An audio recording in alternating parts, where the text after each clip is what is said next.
In the quiet tension of a child custody hearing in downtown Chicago, a young boy's single word sent shockwaves through the courtroom. The judge swiftly sealed the chamber, ensuring that only essential personnel remained. What hidden truth did he carry? A revelation so profound that it could not be shared beyond these walls? How would this confession not only alter his own future, but also reshape the lives of everyone present? Prepare yourself for a poignant tale of secrets, courage, and how one moment can change everything. Before diving into the story, share in the comments where in the country you're tuning in from today. Javier's heart raced as he stood in the imposing courtroom, his small frame dwarfed by the grandeur of the space. The wooden benches behind him were filled with unfamiliar faces, reporters scribbling furiously, lawyers in dark suits shuffling papers anxiously. The high-vaulted ceiling and stately marble columns heightened his sense of insignificance at just 11 years old. Presiding over the session was Judge Williams, looking down through round spectacles, his dark robe enveloping him in authority. Beside Javier sat Mr. and Mrs. Carter, the couple eager to become his new guardians. Mrs. Carter gently squeezed his hand, offering silent reassurance. "Do you understand why we're here today?" Judge Williams asked in a gentle tone that echoed in the vast space. Javier swallowed hard, nodding to himself before speaking the words aloud. "Yes, Your Honor." The judge continued, "Do you wish to be adopted by Mr. and Mrs. Carter?" The question hovered in the air, heavy and charged. Javier's throat tightened. He could feel countless eyes upon him, reporters holding notebooks, lawyers clutching briefs, all waiting for his response. The faint scratching of pens and the click of distant cameras twisted his stomach into knots. Softly, almost inaudibly, Javier whispered, "Secret." The room fell into stunned silence. Mrs. Carter leaned closer, concern etched on her face. Judge Williams leaned forward, his voice gentle. "I'm sorry, dear." "What did you say?" Javier took a trembling breath. "I need to tell you a secret," he managed, raising his voice slightly so that it carried. At these words, Judge Williams's expression softened. He nodded to his clerk. "Please clear the room of everyone not essential and secure the doors. This young man needs privacy." There was a rustle as reporters and additional court staff began to file out, their disappointment barely concealed. The heavy wooden doors closed with a resounding thud, and the clerk turned the large brass key in the lock. Suddenly, the courtroom felt much larger and emptier. Javier shifted his weight, his polished shoes squeaking on the floor. Judge Williams lowered his voice kindly. "It's all right now, Javier. You may share what troubles you." Tears welled in Javier's eyes. He confessed quietly, "I have a twin sister. Her name is Maria. We were separated in the foster system, and I'm afraid of losing her forever." At these words, Mr. Carter put a reassuring hand on Javier's shoulder, feeling its slight tremble. When Javier looked up, he saw tears glistening in both Mr. and Mrs. Carter's eyes. Mrs. Carter began, "Your Honor, we had no idea." But Judge Williams gently interrupted. "Javier," he said, leaning closer with concern in his gaze. "Thank you for your courage. I promise we will examine your situation thoroughly. Nothing is more important than family." A wave of relief washed over Javier as he nodded, the burden of his secret lifting slightly. The Carters gathered around him in a protective embrace, their presence a silent vow of support. Judge Williams made careful notes on his papers, ensuring every word was recorded with the utmost care. Back at the Carters' charming brick townhouse, Javier found a temporary refuge on a plush sofa, draped in his favorite blue throw. Afternoon sunlight streamed through bay windows, casting warm golden patterns on the worn hardwood floor. "We had no idea you had a sister, dear," Mrs. Carter whispered gently, settling beside him. "Why didn't you tell us sooner?" Javier hugged the throw tighter. "I was scared. I heard that when foster kids talk about their siblings, they often get separated even further apart." Mr. Carter paced the cozy living room, phone pressed to his ear. "That won't happen here, Javier. We're going to find Maria." He made another call, His voice edged with urgency. "Hello? This is Kevin Carter. Could you connect me to Laura Ramirez at the adoption agency? It's urgent." While he waited on hold, Mrs. Carter prepared hot cocoa in the small kitchen. The sweet aroma of chocolate and marshmallows filled the air, offering Javier a brief moment of comfort. She placed a steaming mug in his hands, its warmth seeping into his chilled fingers. On the other end of the line, Laura Ramirez answered, her tone careful yet sympathetic. "Yes, Mr. Carter?" Kevin Carter spoke softly. "We've just discovered that Javier has a twin sister named Maria. We believe she's still somewhere in the foster system, and we need help finding her." Javier listened intently, his brows furrowing. He ventured hesitantly. "What do you mean? Could another family be considering her?" Laura hesitated. "We understand the sensitivity of this matter, but since they're twins, there might be complications with her placement." Mrs. Carter squeezed Javier's hand as tears glistened on his cheeks. "It's okay, sweetheart. We're not giving up." After ending the call, Kevin immediately dialed another contact. "Tom, it's Kevin. I need your legal advice on a delicate adoption case." He moved into his home office, where stacks of legal texts and case files surrounded him. He spoke rapidly about previous cases, legal precedents, and studies on sibling separation. Javier's voice quivered from the doorway. "What if they don't allow us to find her? What if another family takes her away?" Mrs. Carter drew Javier into a comforting hug. "Listen, Javier, your sister is out there, and we will do everything we can to bring her home. Kevin knows many people and resources that can help us." Kevin Carter, deeply focused, assured him, "Judge Williams flagged your case for special attention. We know the protocols, but we're racing against time here." The afternoon stretched on with endless phone calls and anxious waiting. Mrs. Carter tried to lighten the mood by flipping through old photo albums, sharing stories of her childhood with siblings. Yet Javier's thoughts wandered back to Maria, and he often glanced toward the door, yearning for a breakthrough. Finally, a weary yet determined Kevin emerged from his office. He sat beside Javier, forming a protective circle around him. "We're going to find her, Javier," he promised firmly. "We have contacts in every foster care agency and beyond. We won't rest until Maria is back with us." Javier looked up at both of them, hope mingled with apprehension in his eyes. "Really, you promise?" "With all our hearts," Mrs. Carter echoed, pulling him into a warm embrace. "We're in this together now." Later that morning, the Carters' living room was filled with soft sunlight as a grand piano gleamed in a corner. Javier sat on its polished bench, his small fingers hovering over the ivory keys. Kevin Carter joined him, his presence steady and encouraging. "Music speaks when words can't," Kevin said softly, his voice calming. "Let your feelings guide your hands as you play." Javier watched keenly, mimicking Kevin's movements as he demonstrated a simple scale in C major. Hesitantly at first, Javier placed his fingers on the keys. The notes rang out clear and true, and a faint smile touched his lips. "That's it," Kevin encouraged warmly. "Now close your eyes. Think about how you feel right now. Let your emotions flow through your playing." Javier closed his eyes, his mind drifting to Maria. His fingers began to move across the keys, crafting a gentle, melancholic melody that echoed his longing and hope. The tune was simple, but laden with deep emotion, filling the room with its haunting beauty. Kevin watched in quiet admiration. "That's beautiful, Javier. Did you create that melody on your own?" Javier nodded, still playing. The melody swelled, capturing glimmers of hope amidst the sadness. Kevin listened, amazed at how effortlessly the boy expressed his feelings through music. "I used to sing with my sister when I was little," Javier confided, his voice soft. "In our first foster home, we made up songs about everything we saw." Kevin smiled gently. "Tell me more about those songs." Javier brightened, his tone wistful. "There was one about the mail carrier, and another silly tune about a neighbor who always wore purple.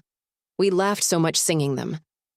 As their impromptu lesson continued, Kevin guided Javier in shaping his raw musical talent into something more structured, teaching him how to capture his feelings in composed pieces. Javier learned that music could become a language of its own, one that told stories, expressed deep emotions, and even began the healing process when words fell short. Music is a special language, Kevin explained, showing him proper hand positioning. It tells stories, shares feelings, and can even heal hearts. Javier returned to his melody about Maria. Could you help me write it down? I want to play it for her if we ever reunite. Of course, Kevin replied, reaching for blank sheet music. Together they transcribed Javier's composition, the bond between teacher and student deepening with each note they captured on paper. The gentle afternoon light shifted as Mrs. Carter appeared in the doorway, her face alight with a hopeful smile. "That was lovely, sweetheart," she said softly as she approached. "And I have some news for you." Music is a special language, Kevin explained, showing Javier proper hand positioning. It tells stories, shares feelings, and can even heal hearts. Javier returned to his melody about Maria. Could you help me write it down? I want to play it for her if we ever reunite. Of course, Kevin replied, reaching for blank sheet music. Together they transcribed Javier's composition, the bond between teacher and student deepening with each note they captured on paper. The gentle afternoon light shifted as Mrs. Carter appeared in the doorway, her face alight with a hopeful smile. "That was lovely, sweetheart," she said softly as she approached. "And I have some news for you." Javier paused, his hands still above the keys, curiosity and anticipation mingling in his eyes. Kevin looked over at Mrs. Carter, sensing the change in the atmosphere. Mrs. Carter settled beside him on the edge of the piano bench. "We've taken a step forward in finding Maria," she began. "I know how much you miss her, and we're not going to let hope fade. Kevin and I reached out to someone who can help us locate her more effectively, a private investigator." Javier's eyes widened slightly. "Really? You're bringing someone to find her?" he asked, his voice trembling with a mixture of excitement and nervousness. Kevin nodded. "Yes, Detective Harris will be joining us. He comes highly recommended for cases like yours. We believe that with his expertise, we can locate Maria quickly and ensure she is safe." The words hung in the air, filling the room with a renewed sense of purpose. Javier felt a spark of hope reignite within him, hope that one day soon he might play his song for his long-lost sister. Mrs. Carter reached out, gently taking Javier's hand. "We are all in this together, Javier. Our family is here for you, and we won't stop until we bring Maria back safely." Javier nodded, swallowing hard. "Thank you. It means everything to me." As the afternoon sun dipped lower, casting long shadows across the living room, Kevin made a few calls to arrange a meeting with Detective Harris. They discussed details, sharing what they knew about Maria's circumstances so far, and laid out a plan to work together. The atmosphere in the house shifted from one of quiet longing to focused determination. The family gathered their thoughts around the piano, crafting new strategies while the soft echoes of Javier's music filled the background, each note carrying his longing and hope for Maria. A few days later, Detective Harris arrived at the Carter home. He was a composed figure in a neat suit, his demeanor professional yet compassionate. After exchanging greetings, he sat down with the family, listening intently as they recounted Maria's last known whereabouts and the challenges they anticipated in finding her. "Your sister is out there, and I promise we're going to do everything in our power to find her," Detective Harris assured Javier, his voice steady and kind. "We'll begin by reviewing all available records, reaching out to contacts in the foster system, and following up on every lead we have. I'll be in touch with regular updates." Javier felt a mix of relief and renewed determination. He clutched the sheet music they had just finished, imagining the day he would share his music with Maria, a symbol of their unbreakable bond and his unwavering commitment to reuniting with her. As Detective Harris left that day, the Carters gathered their hopes and rallied together, united by love and the shared mission of bringing Maria home. The path ahead was uncertain, but with each other, and the promise of Detective Harris's help, they faced the future with courage and optimism, ready to transform their longing into action and their music into a beacon of hope. In the days that followed Detective Harris's visit, the Carters' household was charged with a blend of anxious anticipation and determined action. The living room, once a quiet sanctuary for Javier's music, had transformed into a vibrant hub of planning and discussion. Charts, phone directories, and notes were scattered across the coffee table as Kevin, Mrs. Carter, and even Javier discussed their next steps with Detective Harris over phone calls and video conferences. Detective Harris, true to his word, provided regular updates. Through video calls on a quiet evening, he shared preliminary findings. "We have traced some leads through the foster care network. It appears Maria may have been moved a few times, but there is a pattern emerging. We suspect she is currently with a family in the Pacific Northwest. It's an area we are closely monitoring." The mention of a possible location sparked hope in Javier's eyes. "Do you think we're close?" he asked, his voice trembling with excitement. "Every clue brings us nearer," Detective Harris replied. "But we must proceed carefully. The system can be labyrinthine, and Maria's safety is paramount." Meanwhile, at home, the Carters tried to keep Javier's spirits high. They filled their home with music and laughter, often gathering around the piano in the evenings. Javier continued composing new melodies, each infused with hope and longing for his sister. Mrs. Carter encouraged him to share stories of Maria, drawing out details that could help the investigation and deepen their connection. One such evening, as Javier played a tender tune, Mrs. Carter sat beside him. "Tell me more about what you remember from when you and Maria were together," she prompted gently. Javier's eyes glossed over with emotion as memories flooded back. "We used to sing together under the stars," he said softly. "I remember her laugh, the way she'd hum along with the tunes we created. I miss that." His words were a bittersweet reminder of their shared past, fueling not only his music, but also the resolve of the entire family to find her. Kevin gently placed a hand on Javier's shoulder. "We're closer than ever to reuniting," he reassured him. "Our music, our memories, they're guiding us."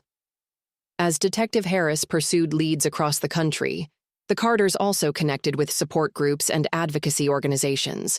Through these networks, they learned more about the foster system's inner workings, equipping themselves with knowledge that would be crucial for Maria's safe return.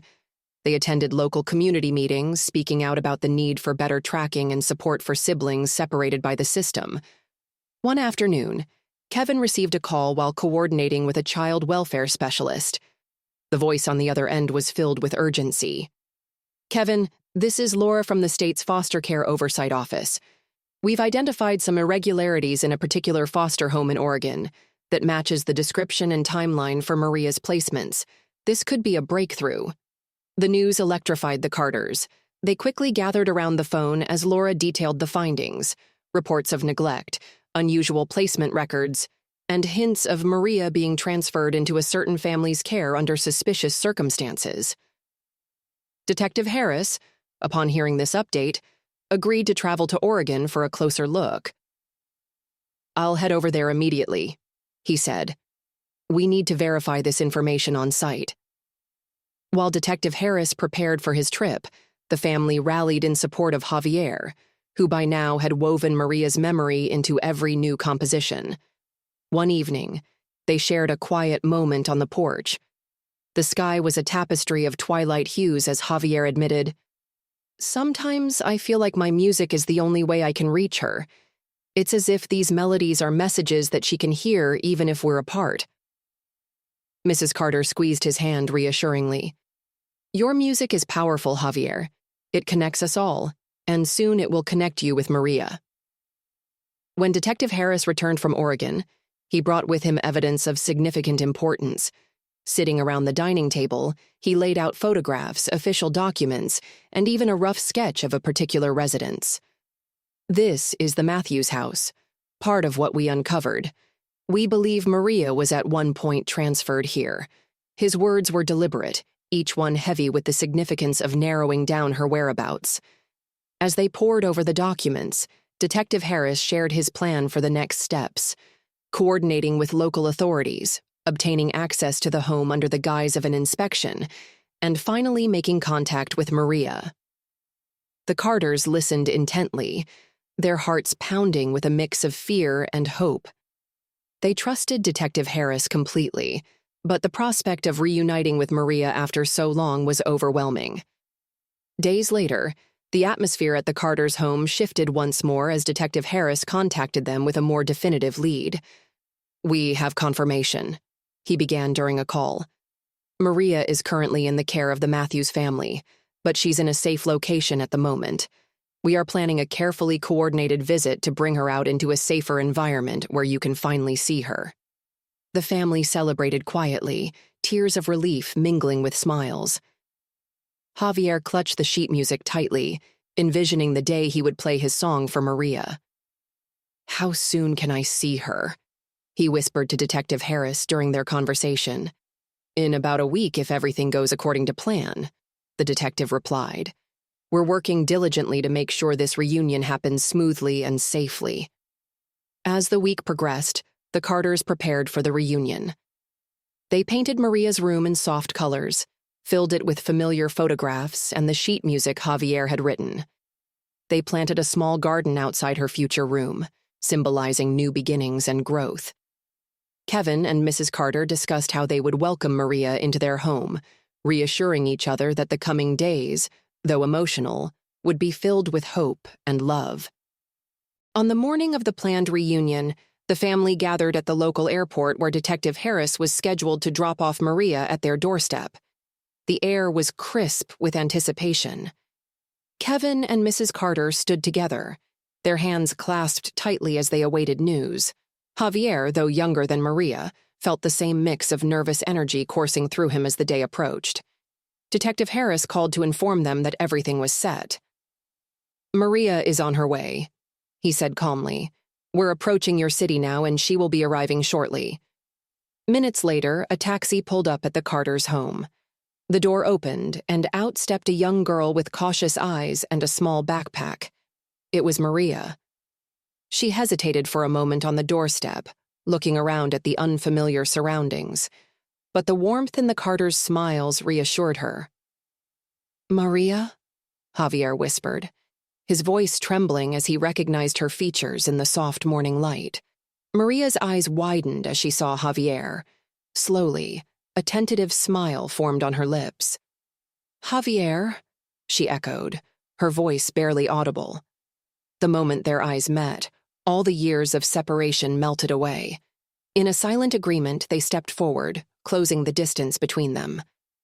Javier, his hands shaking, began to play the melody he had composed on a small portable keyboard he had carried, the same tune that symbolized his hope and longing. Maria's eyes filled with tears as she listened, recognizing the melody from their childhood. In that moment, the siblings found each other again through the universal language of music, their unspoken bond reaffirmed. Mrs. Carter and Kevin watched from the doorway, tears of joy streaming down their faces. Detective Harris stood to the side, quietly satisfied that his work had led to this long-awaited reunion. As the melody concluded, Javier gently placed the sheet music in Maria's hands. "I wrote this for you," he whispered. "I've been waiting to share it with you for so long." Maria clutched the sheet music tightly, her voice catching as she replied, "Thank you, Javier. It means more to me than you can imagine." The Carters ushered the siblings inside, wrapping them in warm embraces. The home, once filled with anxious waiting, now resonated with the sound of reunited laughter and soft music, a testament to the power of love, perseverance, and the unbreakable ties of family. In the weeks that followed, Maria adapted to her new life with the Carters. There were moments of adjustment, moments of rediscovery, as siblings relearned each other's habits and rebuilt their shared history. Their first challenge was to integrate Maria into a house that had long been just Javier's domain, now expanding it to accommodate 2 children. They turned their attention to organizing family activities that would strengthen the bond between them. In the evenings, the 3 of them, Javier, Maria, and Kevin, would sit around the piano, improvising music together. Each session brought laughter, tears, and revelations as they shared stories of their separate journeys and dreams for the future. One afternoon, as they worked together to renovate Maria's room, a sense of normalcy gradually settled in. Maria selected a soft lavender paint for the walls, reminiscent of a favorite childhood memory she shared with Javier, bringing her and her brother closer together. They discussed decorating the room with photographs of their past, creating a collage that celebrated their shared heritage and the journey that had finally brought them together. At school, Maria often accompanied Javier, feeling a mix of excitement and nervousness. Javier introduced her to his friends who welcomed her warmly, fascinated by her calm demeanor and quick wit. The community, having heard of their remarkable reunion through local news stories that highlighted their strength and resilience, embraced Maria as one of their own. Throughout this transition, the Carters remained committed to nurturing both children's emotional well-being. They continued to attend therapy sessions, both individually and as a family, to navigate the complex feelings that came with such a significant change. These sessions helped Maria express the confusion, fear, and hope she carried from her past experiences, while Javier learned how to be a supportive older brother, stepping into a protective and loving role. Detective Harris stayed in touch, periodically visiting to check on Maria's progress and offer guidance on navigating any legal or systemic challenges that arose from her previous placements. His professionalism and genuine care became a cornerstone of reassurance for the family, a reminder that they were not alone in their pursuit of safety and healing. As seasons changed and the family settled into a rhythm, music continued to play a central role in their lives. Javier expanded his repertoire, composing new songs inspired by their journey, while Maria discovered a passion for singing. Together, they began performing at community events, not only sharing their talents but also advocating for better support for children in foster care. Their performances were filled with raw emotion, each note a declaration of resilience and hope. At one concert held in their local community center, Maria stepped forward with trembling hands, holding the sheet music Javier had given her. When the time came, she recited the lyrics he had written, her voice clear and steady. "Sister in shadows, I finally found you, in melodies woven of hope so true. Through valleys of loss, over mountains of fear, our hearts sing as one, now that you're here."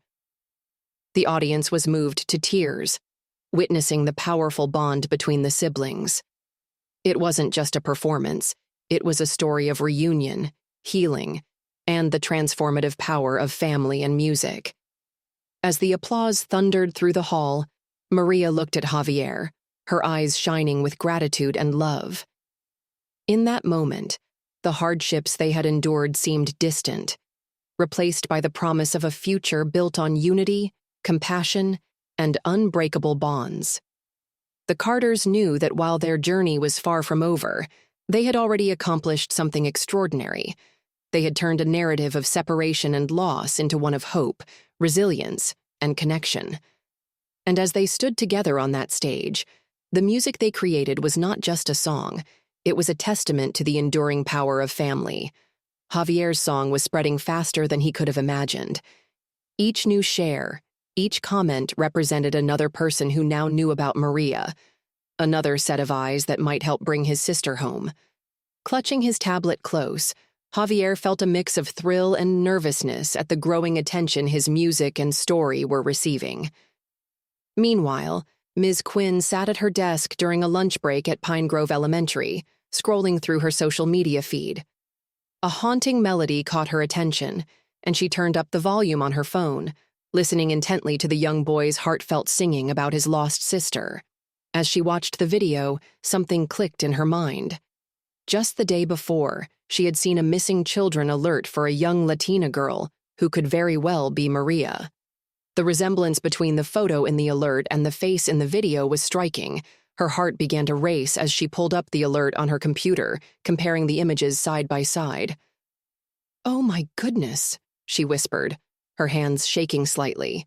She reached for her phone and dialed the local police department's non-emergency number. "Hello, this is Ms. Quinn from Pine Grove Elementary. I believe I may have information about a missing child, she said, her voice steady despite her nervousness. After providing the necessary details to the authorities, Ms. Quinn found contact information attached to Javier's video. With trembling fingers, she dialed the Carter's number. In the Carter household, Mrs. Carter was preparing lunch when the phone rang. She listened intently, her eyes widening as Ms. Quinn explained her discovery. "Just a moment," Mrs. Carter said, rushing to find her husband and Javier. They gathered around the speakerphone in their cozy living room. Javier perched on the edge of the sofa between Mr. and Mrs. Carter. "I saw your video," Ms. Quinn explained, her voice warm and gentle through the speaker. "And I'm almost certain I've seen your sister, Maria. She matches the description in the missing children's alert perfectly." Javier grabbed Mrs. Carter's hand, squeezing it tightly. "Where?" he asked, his voice barely above a whisper. "In our small town of Pine Grove, about 3 hours from New York City. I've already contacted the local authorities, and they're looking into it." Mr. Carter quickly pulled out his phone, looking up directions to Pine Grove. "We can be there first thing tomorrow morning," he said firmly. After ending the call, the Carters sprang into action. Mrs. Carter headed upstairs to pack overnight bags, while Mr. Carter updated Detective Harris on the new development. Javier stood in his room, carefully choosing which clothes to bring. His hands trembled as he folded his favorite sweater, the soft blue one he thought Maria would like. He packed his small backpack with care, including the photo album containing the few precious pictures he had of them together. In the kitchen, Mrs. Carter prepared snacks for the journey, packing them neatly in a small cooler. Mr. Carter checked the car's oil and tire pressure, ensuring everything was ready for their early morning departure.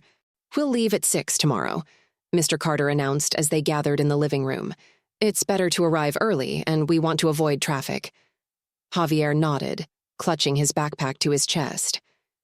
"Do you really think it's her?" he asked, his voice filled with both hope and fear. Mrs. Carter wrapped an arm around him. "We'll know soon enough, sweetheart. For now, let's focus on getting there safely."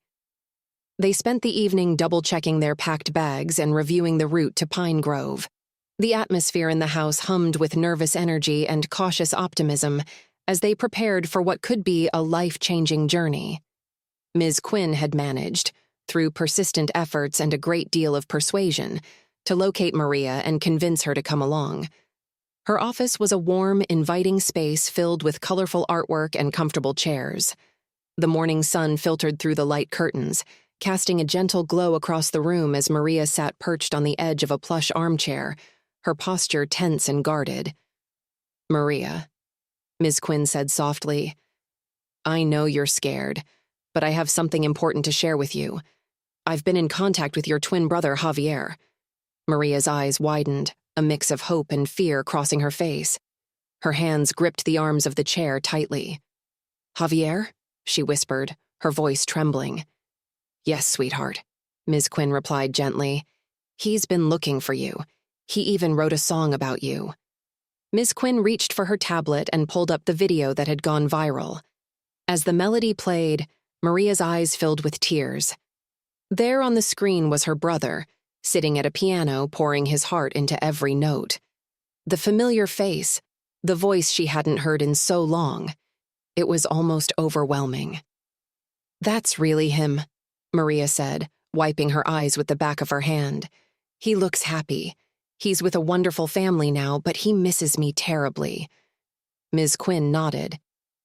"Would you like to tell me about what you've been through?" Maria hesitated, then slowly began to speak. Her words came out haltingly at first, then faster as she described the challenges she'd faced in various foster homes.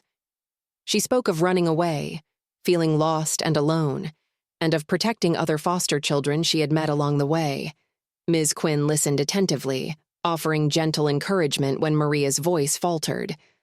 Maria wrapped her arms around herself, uncertainty clear in her expression. After a long moment, she let her guard down a bit, feeling somewhat comfortable with Ms. Quinn. Early the next morning, the soft light of dawn cast long shadows across the Carters' driveway as Mrs. Carter carefully packed another bag into the trunk of their blue SUV. double-checking her mental list of essentials. Inside, Javier sat at the kitchen counter, picking at his untouched breakfast, toast with strawberry jam congealing at the edges. "What if she's different now?" Javier asked quietly, his fingers nervously tracing patterns on the smooth granite countertop. "What if she's mad at me for not finding her sooner?" Mr. Carter paused from his task of filling water bottles and turned to face him, his expression gentle and understanding. "Your sister loves you, Javier. Remember how she protected you when you were together? That kind of love doesn't just go away." Javier nodded, a small smile crossing his face as memories flooded back. "I'm going to tell her about the piano lessons," he said, brightening slightly, "and how Kevin taught me to write songs. She always said I had the best voice." Mrs. Carter returned inside, checking her phone with focused attention. "I just got off the phone with Ms. Quinn," she announced, tucking a loose strand of hair behind her ear. "Everything's arranged with the local authorities. They'll meet us there to help sort out the paperwork." "Did she say how Maria's doing?" Javier asked quickly, sitting up straighter, his breakfast completely forgotten. "She's nervous too, sweetheart," Mrs. Carter replied gently, moving closer to squeeze Javier's shoulder. "But she's looking forward to seeing you. She asked about you 3 times already this morning." As they finished loading the car, Mr. Carter gathered them in a small circle in the driveway, the morning dew still clinging to the grass around them. "Remember what we talked about," he said softly. "Maria's been through a lot. We need to give her space and time to feel safe." "I won't rush her," Javier promised, clutching his small backpack.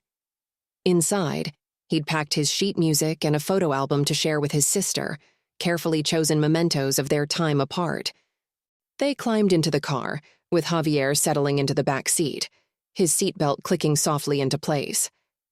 As Mr. Carter backed out of the driveway, he pressed his face against the window, watching their neighborhood fade away into the morning mist. "Dear Maria," he whispered to himself, practicing his words, his breath fogging the cool glass. "I missed you so much. I never stopped thinking about you." Mrs. Carter made another call from the passenger seat, speaking quietly with the social worker assigned to their case, her notebook open on her lap. Mr. Carter focused on driving, occasionally glancing at Javier in the rearview mirror, his eyes full of concern and hope.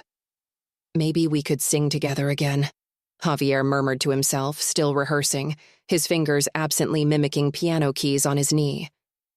"Remember how we used to make up songs about everything? Even that silly one about the broken washing machine?" The morning traffic thinned as they left the city behind, tall buildings giving way to open countryside. Javier's eyes grew heavy as the excitement and anxiety of the early morning caught up with him. As fields and forests passed by outside his window, he continued whispering to himself, "I love you, Maria. I'm sorry we were apart for so long, but we'll be together now. I promise." The gentle motion of the car and the quiet hum of the engine slowly lulled him toward sleep, even as he fought to keep his eyes open, his head nodding against the window. His last conscious thoughts were of his sister and the hope of being together again, their shared laughter no longer just a memory. As the blue SUV rolled into Pine Grove under the soft light of dawn, the Carters braced themselves for the moment they had been working towards for so long.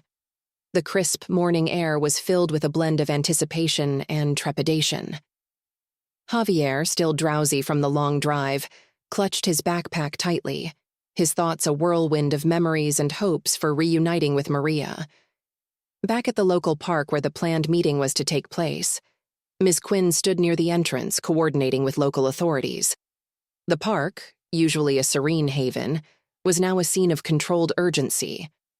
Officers stood by, ready to assist with the reunion, ensuring all necessary precautions were taken to protect Maria and bring her safely home. Minutes felt like hours as the Carters' SUV pulled into the park's parking lot. Mr. and Mrs. Carter exchanged reassuring glances, silently vowing to stay strong for Javier. They stepped out of the car, gathering their few belongings, and approached the designated meeting area, where officers had discreetly arranged a safe space for the family to reconnect with Maria. A gentle voice called out from behind a cluster of trees. "Maria?" Javier whispered, his voice trembling with emotion. As he turned, his heart pounded in his chest at the sight of a young woman hesitantly stepping forward. It was Maria, older now, but unmistakably his sister, with familiar eyes that held both relief and a shadow of past hardships. Maria's eyes widened when she saw Javier, tears welling up as she took a tentative step towards him. "Javier," she breathed, her voice cracking with emotion. Javier reached out a hand, his fingers shaking as they made contact. "I missed you so much," he managed to say, his voice thick with unshed tears. The reunion was tender, filled with quiet moments as they simply held each other, overwhelmed by the reality of being together again after years apart. Mrs. Carter and Mr. Carter watched from a respectful distance, giving the siblings space while remaining ready to step in if needed. Ms. Quinn remained nearby, quietly observing with a gentle smile, knowing her role had helped to bridge this long-awaited reunion. After a few moments, Maria gently pulled away to look at Javier. "I have something to show you," she said softly, holding out a small worn notebook. Inside were sketches, photographs, and scribbled notes, a record of her journey through the foster system, her fears, and her dreams. "This is part of my story," she whispered. Javier accepted the notebook with reverence. "Thank you for trusting me with this," he replied. "We'll rewrite the next chapters together." As they spoke, officers and social workers began approaching to ensure both siblings and their caregivers were safe and prepared for the next steps. The atmosphere, though charged with emotion, was also filled with a sense of relief and cautious optimism. The reunion marked not just the end of a painful separation, but the beginning of a healing process that would span days, months, and years. Later that day, in a quiet room at the local community center, the family gathered for a debrief with a social worker and law enforcement. Detective Harris had joined them remotely via a video call, offering words of guidance and reassurance. The social worker spoke gently, outlining the next steps for therapy, integration, and, importantly, how they would work to support Maria and protect her from future harm. "We understand this is a lot to process," the social worker said. "Our goal now is to ensure a smooth transition, both emotionally and legally. You've all been incredibly brave, and we'll continue to support you every step of the way." During this meeting, Maria spoke for the first time about Emma, the younger child she had vowed to protect. "I can't leave Emma behind," she insisted, her voice firm yet trembling. The social worker nodded empathetically. "We will make arrangements to ensure Emma is cared for and, if appropriate, placed with a family that understands her needs." The Stevensons exchanged determined looks. They had promised to care for both siblings, and now they were committed to honoring that promise, extending their circle of care to include Emma as well. Plans were set in motion to involve Emma in the family's support system, ensuring that the siblings could eventually be together, offering each other the bond they had long missed. As the meeting concluded, Javier and Maria found a quiet corner in the community center's garden. The air was crisp, filled with the scent of pine and freshly turned earth. Javier opened his backpack and pulled out the sheet music he had written so many months ago, the music that had symbolized his hope and journey. With a trembling hand, he handed it to Maria. "Would you like to play it with me?" he asked, his eyes searching hers for a sign of hesitation. Maria studied the sheet music, a soft smile playing on her lips. "I'd love that," she replied, her voice filled with a quiet determination. Together, they found a spot on the steps of the garden, the sunlight filtering through the trees, casting patterns on the ground as they prepared to play. As their fingers moved over the keys of a small portable keyboard that a kind bystander had lent them, the melody they created was more than just music. It was the sound of reunion, healing, and the promise of a future built together. Their harmonies intertwined, each note resonating with the strength of their bond and the resilience that had brought them back to each other. Neighbors and community members gathered at a distance, drawn by the heartfelt music echoing through the park. The notes, filled with longing, sorrow, hope, and joy, carried through the air, touching the hearts of everyone who heard them. In that moment, the struggles of the past seemed to fade, replaced by a collective sense of hope and the undeniable power of family. Over the following weeks, the process of rebuilding their lives together unfolded slowly but steadily. The Stevensons and Ms. Quinn worked closely with the local authorities, social workers, and community members to ensure that Maria, Javier, and Emma received the care, education, and support they needed. Therapy sessions helped them process their experiences, and the siblings found solace in their shared creativity, writing songs, drawing pictures, and recounting stories of their journey. Javier and Maria continued to perform together, their music now a symbol of resilience that inspired their community. They organized small concerts at schools and local events, using their story to raise awareness about foster care and the importance of family connections. Each performance was a step towards healing, not just for them but for others who found hope in their journey. As the seasons changed, so did the outlook of the siblings. They were no longer defined by the separation that had once seemed insurmountable, but by the strength of their connection and the support of those who believed in their family. The quiet moments of reflection by the piano, the laughter shared during family dinners, and the simple joy of being together became the foundation on which they built their new lives. In the warm glow of a summer evening, as the sun set over Pine Grove, Javier and Maria sat side by side, playing a gentle tune that had evolved from their past experiences. The music flowed effortlessly, a conversation between hearts that had once been separated by distance and circumstance. They exchanged smiles, knowing that whatever challenges lay ahead, they would face them together, their bond unbreakable. The path was not without obstacles, but each step taken by the siblings, supported by their adoptive family and caring community members, was a testament to the enduring power of hope, love, and resilience. Their journey continued, with new chapters unfolding as they wrote their own story, one note, one step, and one loving embrace at a time. We'll do everything we can to keep you both safe and together. In a small conference room at the police station, fluorescent lights hummed quietly overhead as the Stevensons sat around a wooden table with two social workers. Papers were spread across the surface, and Emma dozed in a chair beside Lila, her head resting against Lila's shoulder. "We understand this is a complex situation," the lead social worker, Ms. Peters, explained gently. "Taking in 2 children instead of 1 requires additional considerations." Mrs. Stevenson reached for her husband's hand under the table, her voice steady. "We're prepared for the responsibility. These girls need stability and love together." Lila sat up straighter, her voice quiet but determined. "Emma's been through so much. When she first came to the foster home, she wouldn't speak to anyone." Her fingers absently smoothed Emma's tangled hair as she recounted. "She'd cry herself to sleep. Every night until I started telling her stories, I'd sing to her like Brian used to sing to me." Brian, sitting across the table, wiped tears from his cheeks. The familiar ache of their separation mixed with pride for his sister's strength.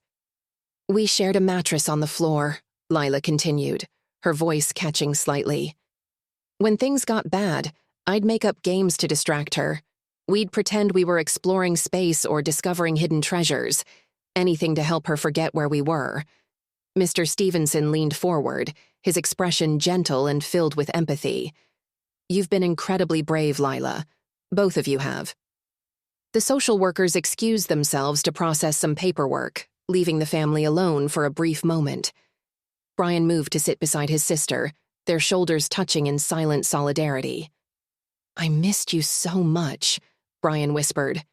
"Every day I'd think about where you were if you were okay," Lila replied, tears finally spilling over. "When Ms. Carter showed me your song, I knew you hadn't forgotten me." The siblings leaned into each other, years of separation dissolving in their shared tears. Emma stirred slightly but didn't wake, her small hand still clutching Lila's sleeve. When the social workers returned, they brought emergency foster care papers for Emma and temporary custody arrangements for both girls. Mrs. Stevenson signed document after document, her hand steady and sure. "We'll need to schedule home visits," Ms. Peters explained, pushing a stack of forms toward them. "And there will be additional interviews and assessments, but for tonight—" She paused with a small reassuring smile. "We've arranged emergency placement for both girls to stay with you." Mr. Stevenson gathered their coats as they prepared to leave the room. "We'll stop at the store on the way home," he said softly, addressing the children. "Get whatever you girls need for tonight." The group made their way through the fluorescent-lit hallways of the police station. Emma, now awake but quiet, held tightly to Lila's hand. As they approached the exit, the evening sky was visible through glass doors, signaling the close of a difficult day and the promise of a fresh start. Brian reached for Lila's other hand. Together, they stepped out into the cool evening air, a family taking their first tentative steps toward healing. 2 weeks after settling into the Stevensons' home, the atmosphere around the kitchen table was one of cautious normalcy. Lila sat at the table, pushing her breakfast around her plate. Her shoulders were tense, and she frequently glanced at Mrs. Stevenson with uncertain eyes. "There's something I need to tell you," Lila finally said, her voice barely above a whisper about other kids who needed help. Mrs. Stevenson pulled up a chair beside her, careful to give Lila space. "You can tell us anything, sweetheart," she encouraged warmly. Lila took a deep breath. "There's this old building near the train tracks," she began slowly. "Sarah lives there with some younger kids. She takes care of them like I did with Emma. It's not a safe place, but it's all they have for now." Mr. Stevenson joined them at the table, his expression gentle but concerned. "How many children are there?" he asked quietly. 6, I think," Lila replied, twisting her hands in her lap. "Maybe more now. Sarah's 15. She keeps them safe, finds food. But it's cold there, and sometimes they get sick." As Lila described the hideout, a condemned apartment building with broken windows and no electricity, Mrs. Stevenson listened intently, taking careful notes. The children had created a living space on the second floor using discarded furniture and blankets they'd collected. "Sarah was in the same foster home as me before," Lila continued. "She ran away first, then started helping other kids who were scared or being hurt." The Stevensons immediately contacted Detective Morris, who had helped with Lila's case. Within hours, a team of police officers and child services workers gathered at the station to plan the rescue mission. Lila insisted on going with them to help. "Sarah trusts me," Lila said firmly. "She'll be scared if strangers just show up." The morning sun cast long shadows across the crumbling facade of the abandoned building as police cars and child services vehicles pulled up quietly. Detective Morris raised his hand, signaling the teams to move cautiously. The building's broken windows gaped like dark wounds against the pale brick walls. Inside, the rescue teams moved carefully through debris-strewn hallways. The smell of mold and decay hung heavy in the air. As they reached the second floor, they found makeshift barriers constructed from old furniture, protective measures created by the children. "Sarah?" Lila called out softly, her voice echoing in the dim space. "It's me," a voice responded. It was Sarah. The tension eased slightly as Lila recognized her old friend. "These people are here to help," Lila reassured Sarah gently. "It's okay." Sarah's tough exterior cracked. Tears streamed down her face as she looked at the children she'd been protecting. "You came back," she whispered to Lila, her voice trembling. "You didn't forget about us." The teams discovered 7 children huddled in what once might have been a living room. Blankets and cardboard covered the floor, creating makeshift beds. A young boy, no more than 8, coughed continuously in the corner, his face flushed with fever. Sarah stood protectively in front of the group, her thin frame trembling but determined. "We don't want to go back," she said hoarsely. "We can't go back to those homes."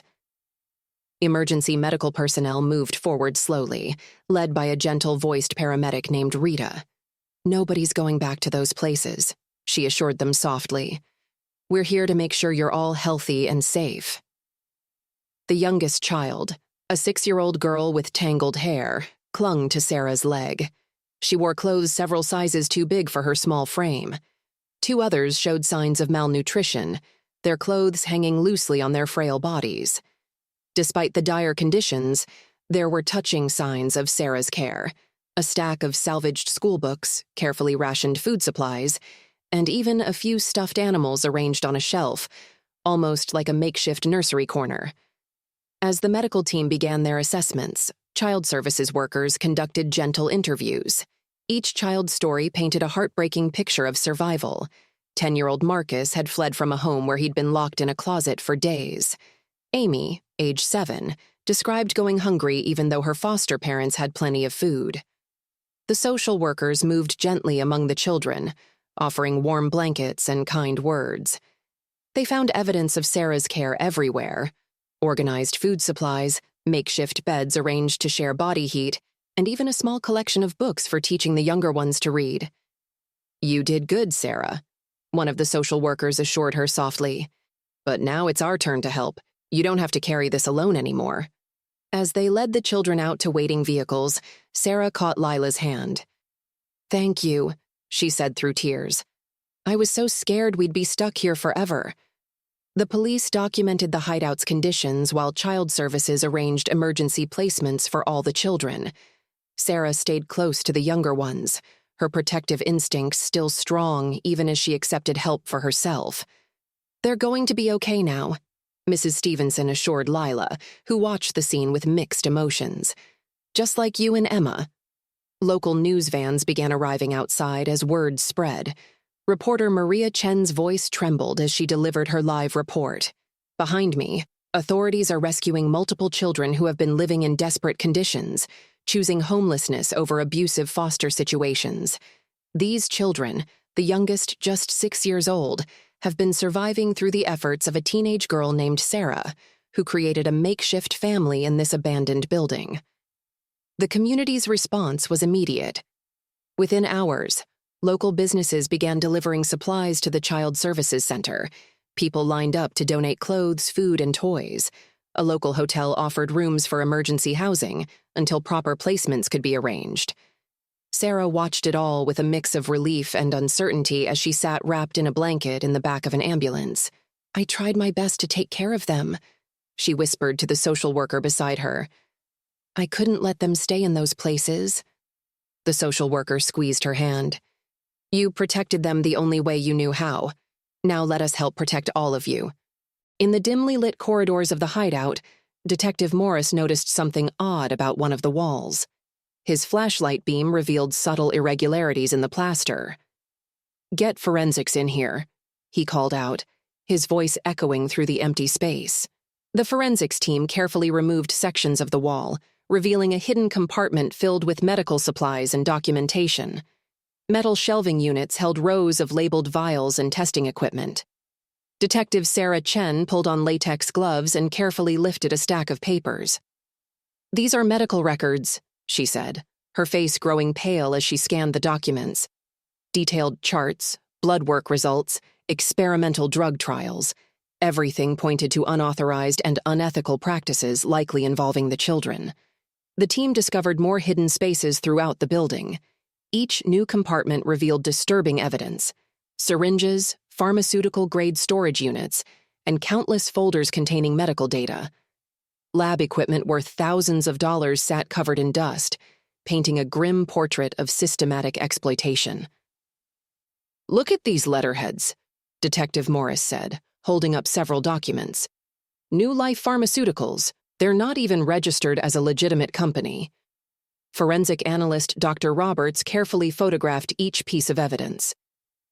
"These aren't standard medical trials," she explained, examining the documentation. "There's no oversight, no proper protocols. They were using these kids as test subjects." As word spread about the discovery, news vans began arriving outside the building. Reporters set up their equipment while police continued to bring out box after box of evidence. The gravity of the situation became clear as forensics teams emerged, with sealed containers marked as biological evidence. The foster network wasn't just hiding these kids, Detective Chen explained during an emergency briefing. They were systematically recruiting vulnerable children for unauthorized drug trials. The evidence suggested a network that had been operating for years. Each new find, letters, vials, records, painted a clearer picture of an operation that preyed on the most vulnerable. National attention surged as the press caught wind of the unfolding scandal. A press conference was scheduled at the police station, with Police Chief Williams addressing a sea of reporters, flashing cameras, and microphones. "We have uncovered evidence of a profound betrayal of trust," Chief Williams began, his voice echoing in the crowded room. These children were not only denied proper homes, they were exploited for unauthorized medical testing. This network involved... continued. As Chief Williams continued speaking, the report of the scandal spread to homes across the nation, igniting public outrage.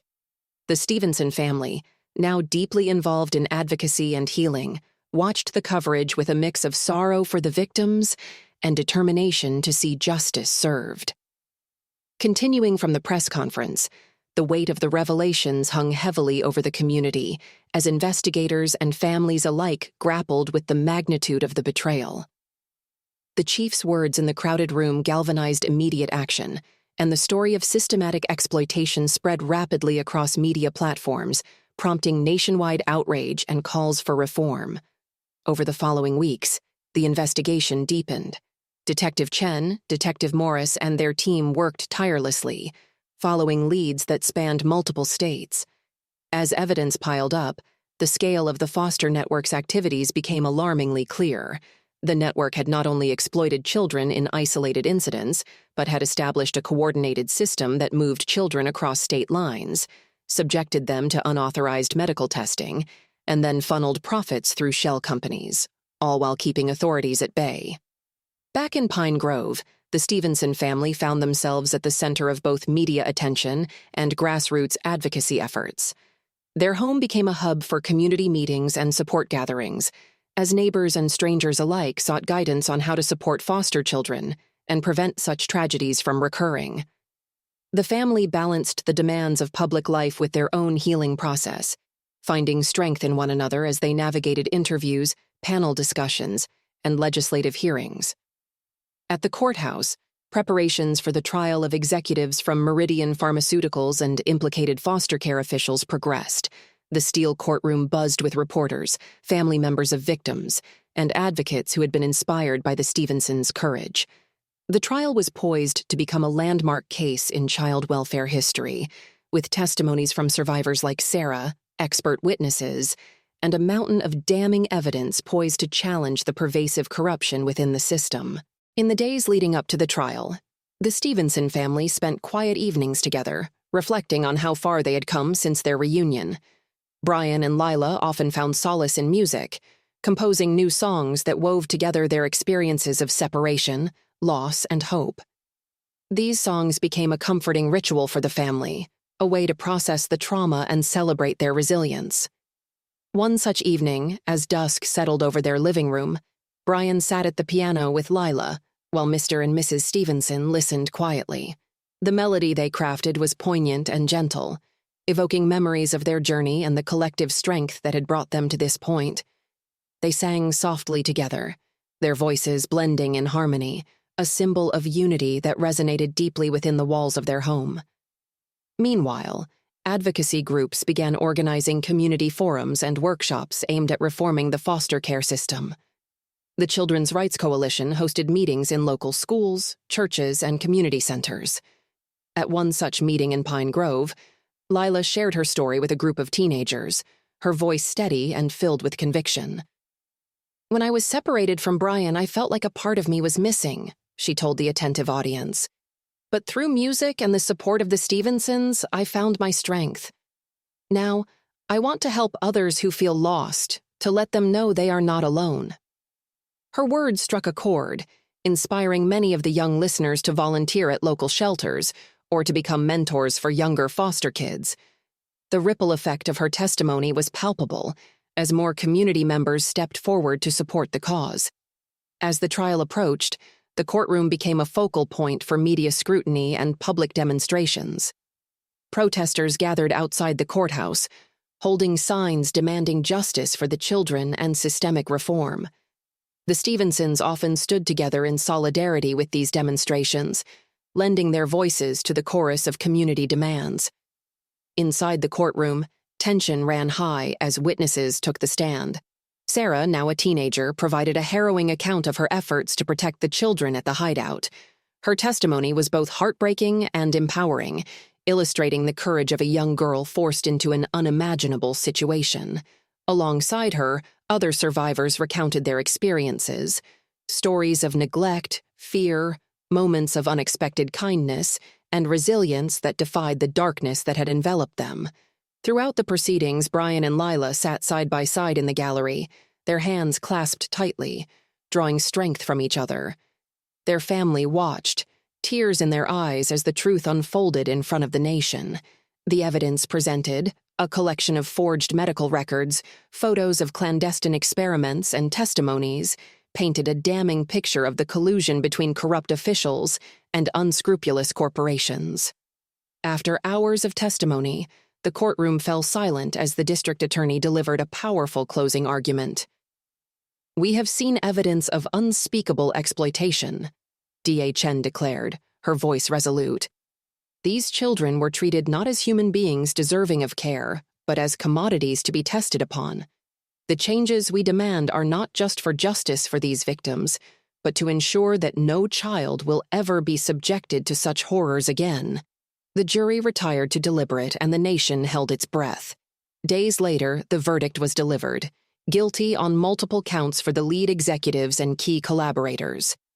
The community erupted in a mix of relief and sorrow. Justice had been served, but it came at the cost of recounting painful memories and losing the innocence of countless children. In the aftermath of the verdict, the Stevensons continued their advocacy work with renewed vigor. They organized a series of town hall meetings, bringing together foster children, former foster youth, advocates, and policymakers to discuss reforms. Their home became a safe space for sharing experiences, offering guidance and planning future initiatives to support vulnerable children. Legislative efforts gained momentum following the revelations uncovered during the trial. Senator Maria Rodriguez's Foster Child Protection Act swept through committees, bolstered by the testimonies and evidence presented at trial. Community leaders, survivors, and families rallied to support the bill, understanding its potential to prevent future exploitation. The bill introduced comprehensive reforms, mandatory background checks for all staff in child welfare, increased funding for child services, quarterly inspections of foster homes, and strict regulations on any medical procedures involving children in state care. The legislation also established a task force dedicated to ongoing oversight and investigation of the foster care system, ensuring transparency and accountability. Mrs. Stevenson raised a toast, her voice trembling slightly with emotion. "To family, to resilience, and to the brighter future we are building together. We have come a long way, and there is still work to be done. But tonight, we celebrate the bonds that sustain us and the progress we've made." Glasses clinked, and cheers filled the room. Brian and Lila exchanged a look of profound gratitude, realizing that their personal journey had sparked a movement that touched countless lives. At the National Child Welfare Conference months later, the atmosphere was one of transformation. The impact of the Foster Child Protection Act and the investigation had reached far beyond Pine Grove. The conference hall in Washington, D.C. was filled with policymakers, advocates, survivors, and family members, all sharing a common goal: to ensure that the tragedies of the past would not repeat. Brian stood at the podium once more, his speech reflecting on the journey that had brought them here. "2 years ago, my sister and I were separated by a system that failed us," he began. "But through love, perseverance, and the unyielding support of families and communities, we have not only found each other, but ignited change that will protect future generations." As he spoke, Lila looked out into the audience, recognizing faces of children who had come to the conference. families who had found hope in their story, and advocates who fought tirelessly for reform. Their bond, once broken by separation, had become a symbol of strength and unity, echoing through the hall and inspiring everyone present. In the weeks and months that followed, the implementation of new protocols and oversight mechanisms began transforming the foster care system. Schools, community centers, and local governments collaborated to create supportive environments for foster youth, ensuring they received not just shelter, but also education, mental health care, and a sense of belonging. Back in Pine Grove, the Stevenson family's home remained a beacon of hope. They continued to host gatherings, workshops, and musical events, using their platform to raise awareness, share stories, and bring the community together. The siblings, now stronger and more connected than ever, frequently performed their music for local audiences, their melodies serving as reminders of resilience, hope, and the unbreakable bonds of family. In the quiet moments at home, as evening light filtered through the windows and cast gentle shadows on worn family photos, Brian, Lila, and their family reflected on their extraordinary journey. They had faced unimaginable adversity, but through it all, they had found each other, healed their wounds, and helped transform a broken system into one that prioritized love, protection, and humanity. Their story continued, a testament to the power of empathy, community action, and unwavering belief in a better future. And as they sat together, hands intertwined, they knew that no matter what challenges lay ahead, they would face them together, their hearts forever united in hope and love. Two brave siblings showed us that speaking up can change the world, she said, her voice thick with emotion. The courthouse steps were packed with supporters as Governor Richards prepared to sign the new legislation. Known as the Foster Children's Protection Act, the law established the strictest foster care oversight system in the country. The crowd erupted in cheers as the governor lifted the signed document, the afternoon sun glinting off its official seal.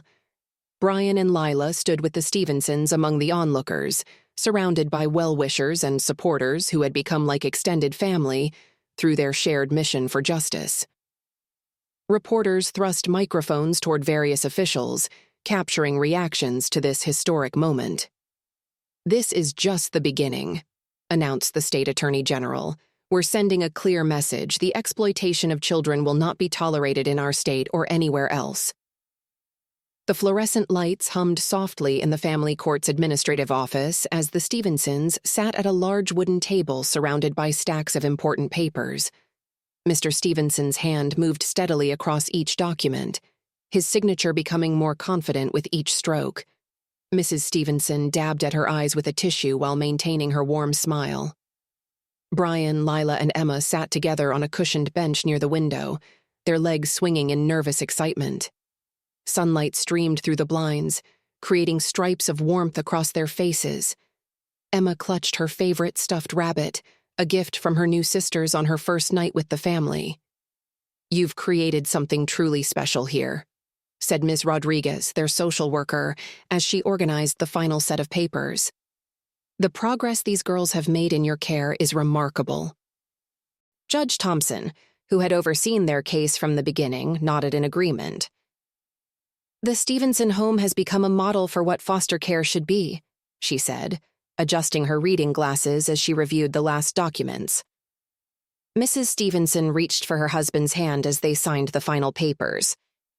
"We're just grateful to have these amazing children in our lives," she said, her voice thick with emotion.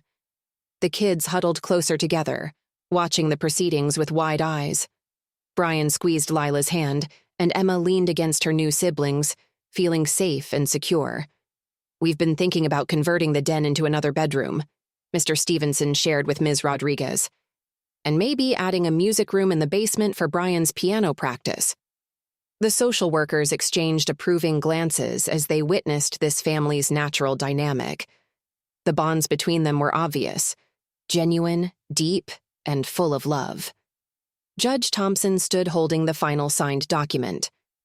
"By the power vested in me by the state of New York, I hereby confirm the legal adoption of Brian, Lila, and Emma into the Stevenson family." She smiled warmly at the kids. Congratulations to all of you. The family gathered in a tight group hug, tears flowing freely now. Emma's stuffed rabbit was squished between them as they held each other close, finally official in the eyes of the law what they had known in their hearts for months. As they walked through the courthouse's massive wooden doors, a photographer from the local newspaper waited on the steps. The family joined hands naturally, their faces glowing with joy as the camera captured their first moment as a legally complete family. The spring breeze ruffled their hair as they posed together, their smiles genuine and bright. The courthouse columns stood tall behind them, a fitting backdrop for this milestone moment in their journey together. The courtroom buzzed with excitement as colorful balloons and streamers transformed the usually solemn space into a celebration of family and love. Flower arrangements adorned the judge's bench, and hand-drawn cards from local schoolchildren decorated the walls. The wooden pews were filled with familiar faces, teachers, neighbors, and friends who had supported the Stevensons throughout their journey. Judge Thompson stood at her bench, her usual black robes replaced with a bright blue suit that matched the festive atmosphere. "Today," she began, her voice carrying warmth throughout the room, "we celebrate more than just an adoption. We celebrate the power of love to overcome obstacles, the strength of community to support those in need, and the courage of children who remind us what truly matters in life." She gestured to the Stevenson family seated in the front row. "This family before us has shown us that blood isn't what makes a family. Love, commitment, and understanding do. They've not only created a loving home, but have helped spark changes that will protect countless other children." Brian and Lila approached the podium together, holding hands for support. Their matching blue dresses swished as they walked, and Emma watched proudly from between Mr. and Mrs. Stevenson. "Thank you," Brian began, his voice stronger than it had been in that first courtroom appearance. "When I first stood here, I was scared and alone." He squeezed Lila's hand. Lila continued, her voice clear. "Now we have a family who loves us, a community that supports us and hope for other kids like us. We want to thank everyone who helped make this possible." Their classmates from school cheered from the back rows, waving small handmade signs. Ms. Carter, who had helped find Lila, wiped tears from her eyes as she sat with other teachers who had supported the kids. The ceremony moved to the courthouse's reception area, where tables laden with cookies and punch awaited. A small ensemble played soft music in the corner, some of Brian's fellow music students who had learned his viral song. The melody floated through the air as community members approached the family with gifts and warm wishes. Mrs. Chen from next door presented them with a handmade quilt, each patch representing a moment in their journey together. Brian's music teacher brought a framed copy of his song's sheet music, signed by all his classmates.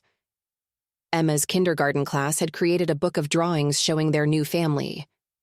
The Stevensons moved through the crowd, accepting hugs and congratulations. Mr. Stevenson kept one hand on Emma's shoulder as she clutched her ever-present stuffed rabbit, while Mrs. Stevenson wrapped her arms around both Brian and Lila as they greeted their well-wishers. As the afternoon light streamed through the windows at the community center, Judge Thompson called everyone together for a group photo. The Stevensons gathered in the center, surrounded by their community of supporters. Emma stood in front, her rabbit tucked securely under her arm. Brian and Lila flanked their parents, their smiles bright and genuine. In the cozy music studio that Mr. Stevenson had set up in their home's converted spare room, Brian sat at his keyboard, his fingers dancing across the keys.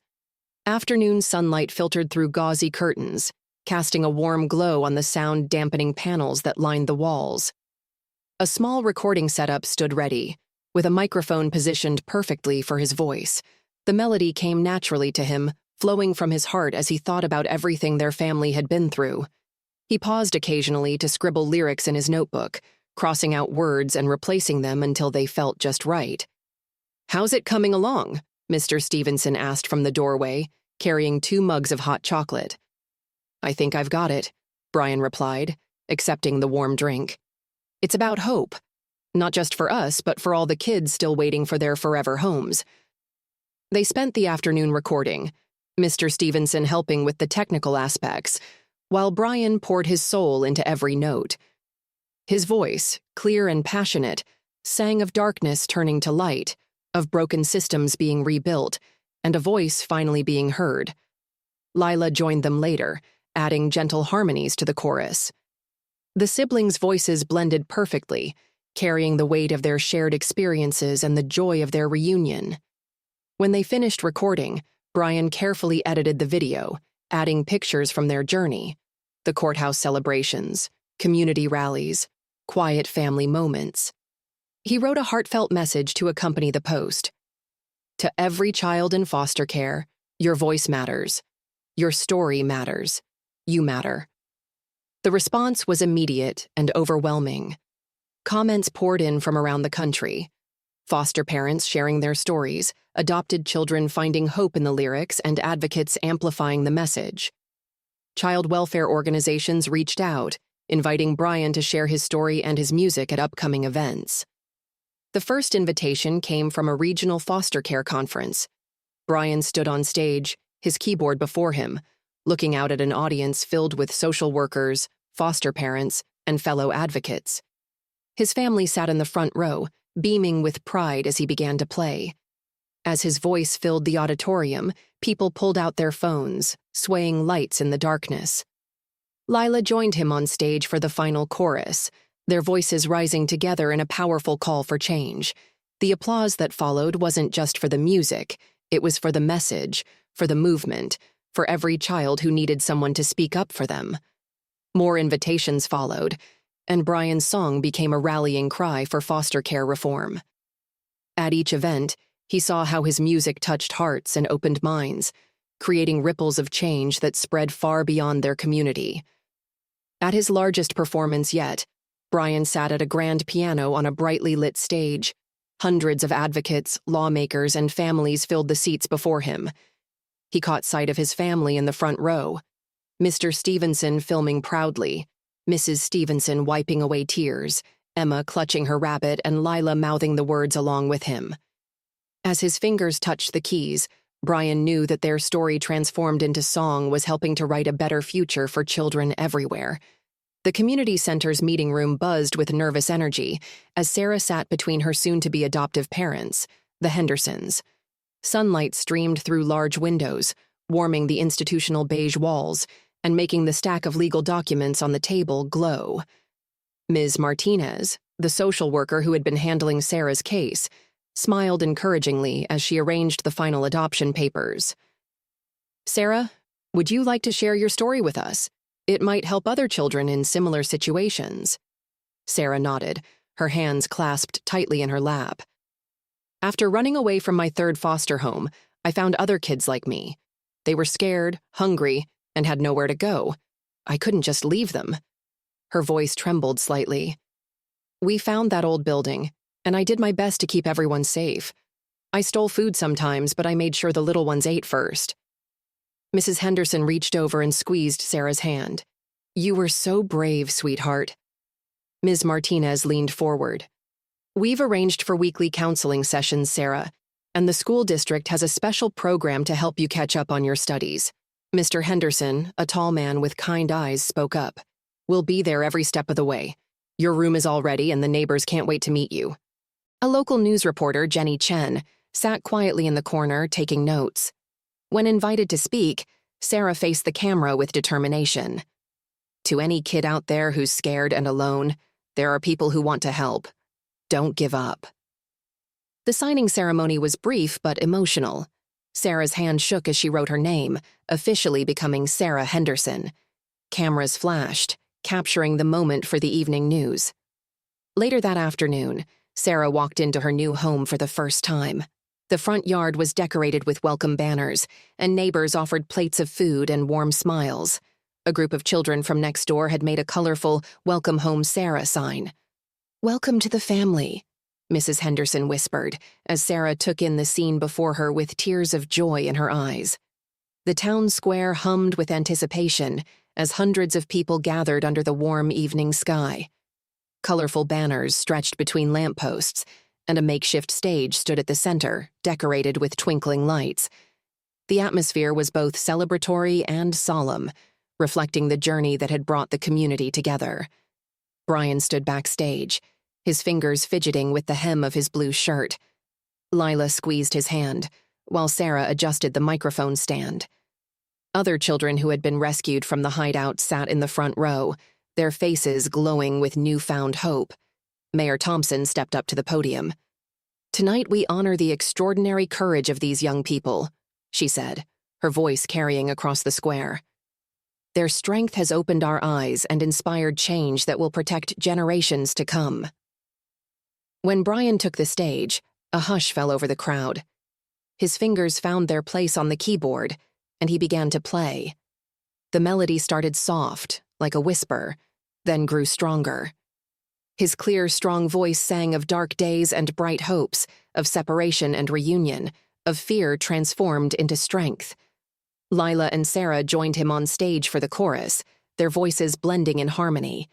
The other children stood up one by one, joining in as they had practiced. Their voices carried the weight of their experiences, but also the lightness of their liberation. As the song ended, there wasn't a dry eye in the square. Mrs. Chen from the local Children's Foundation approached the microphone. "Tonight I'm proud to announce the creation of the Phoenix Fund," she declared. "Thanks to the generous donations from our community, we will provide educational support, counseling, and enrichment programs for children in foster care." The crowd erupted in applause. Community members began lighting candles, passing the flame from person to person until the square glowed with hundreds of tiny lights. Each flame represented a promise, a commitment to watch over the community's children and ensure their safety. The children on stage held their own candles, their faces illuminated in the gentle light. Brian's song had given voice to their struggles and their triumphs, transforming their personal pain into a beacon of hope for others. The late afternoon sun cast long shadows across the Stevensons' backyard garden, where Brian and Lila sat among the blooming flowers. Their matching garden gloves were covered in dirt from planting new seedlings, a hobby they had started sharing since becoming a family. "What if we could help other kids like us?" Lila asked, patting the soil around a young tomato plant. "You know, the ones still trying to figure out the system?" Brian nodded thoughtfully, reaching for his notebook that was never far from his side. "I've been thinking about writing more songs," he said, "not just about our story, but about hope and finding your voice. Maybe we could perform them at schools." "That would be amazing," Lila responded, her eyes lighting up. "And I've been thinking, what if I started a blog, like a guide for foster kids, telling them what to expect, where to get help, how to stay strong?" Mrs. Stevenson appeared at the garden gate, carrying a tray with cold lemonade. Mr. Stevenson followed with a plate of cookies. They settled onto the garden bench, listening to their kids' ideas.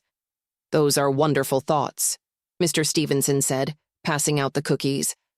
"I've actually been talking with the school board about developing some educational programs on foster care and adoption." Brian pulled his notebook closer, starting to sketch out ideas for new songs. His pencil moved quickly across the page as he jotted down lyrics and melody notes. Meanwhile, Lila grabbed her tablet and began outlining blog posts, her fingers flying across the screen as she typed out titles like "Surviving Your First Day and Finding Your Voice in the System." "We could help other families understand what it's like," Lila explained, showing her outline to Mrs. Stevenson. "Maybe if people knew more, they'd be more willing to help." "And my music could tell the emotional side of the story," Brian added, humming a new tune under his breath. "Help people feel what it's really like." The family sat together in their garden sanctuary, sharing ideas and dreams as the sun began its descent. The golden light filtered through the leaves, casting a warm glow over their faces. In this peaceful moment, surrounded by the flowers they had planted together, they felt the strength of their unity and the endless possibilities that lay ahead. Mr. Stevenson wrapped an arm around Mrs. Stevenson as they watched their kids excitedly plan their future projects. The distant sound of neighborhood children playing and birds singing created a perfect backdrop to their quiet family moment, a reminder of the supportive community that had embraced them through their journey. The bright lights of the conference hall dimmed as Brian took his place at the center of the stage. His hands trembled slightly as he adjusted the microphone, but his eyes remained steady, scanning the crowd of child welfare advocates, social workers, and policymakers who had gathered for this national conference. The opening notes of his song, Voices United, filled the grand hall. His clear, strong voice carried the melody that had taken shape during late nights at his piano, channeling every moment of his journey with Lila. Through scattered shadows and broken dreams, we found our way back home.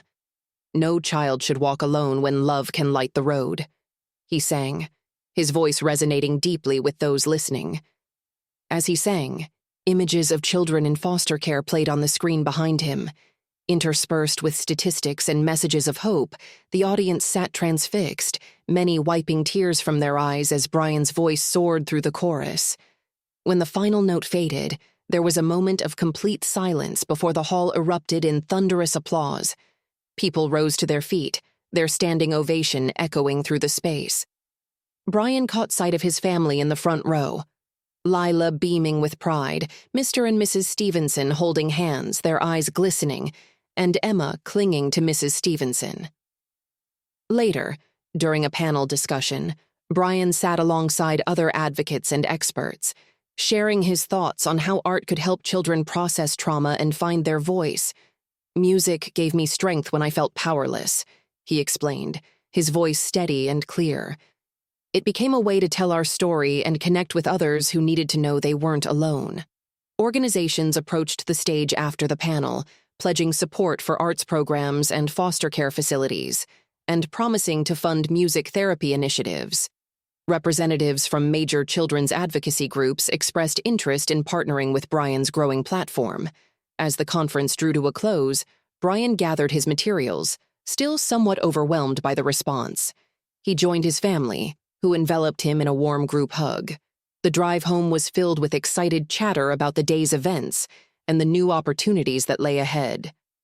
Back in his room, Brian sat at his window seat, watching the sunset paint the sky in brilliant colors.